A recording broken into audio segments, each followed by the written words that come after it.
माता कात्यायनी की कथा शक्ति, भक्ति और धर्म के प्रति निष्ठा की कहानी है।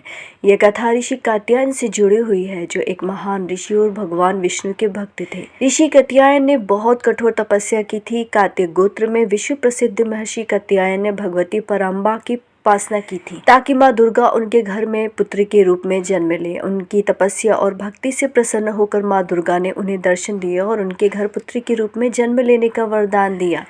इस प्रकार माता दुर्गा ने ऋषि कात्यायन के घर जन्म लिया और इसीलिए उनका नाम कात्यायनी पड़ा। कात्यायन ऋषि ने उन्हें बहुत प्रेम से पाला और उनकी देखभाल की। जब माँ कात्यायनी बड़ी हुई तो उन्होंने अपने भीतर की दिव्य शक्तियों को महसूस किया। उसी समय राक्षस महिषासुर ने तीनों लोकों में आतंक मचा रखा था। उसने देवताओं को स्वर्ग से निकाल दिया था और कोई भी देवता उसे परास्त नहीं कर पा रहा था। देवताओं ने माँ दुर्गा से सहायता की प्रार्थना की। माँ कात्यायनी ने उस समय राक्षस महिषासुर को समाप्त करने का संकल्प लिया। माँ कात्यायनी ने युद्ध में महिषासुर का सामना किया।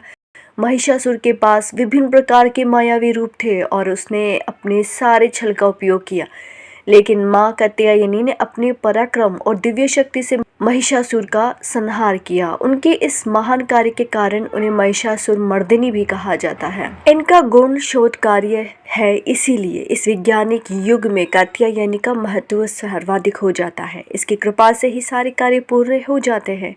ये वेदनाथ नामक स्थान पर प्रकट होकर पूजी गई। भगवान कृष्ण को पति के रूप में पाने के लिए ब्रज की गोपियों ने इन्हीं की पूजा की थी। यह पूजा कालिंदी यमुना के तट पर की गई थी, इसीलिए यह ब्रज मंडल की अधिष्ठात्री देवी के रूप में प्रतिष्ठित है। इनका स्वरूप अत्यंत भव्य और दिव्य है।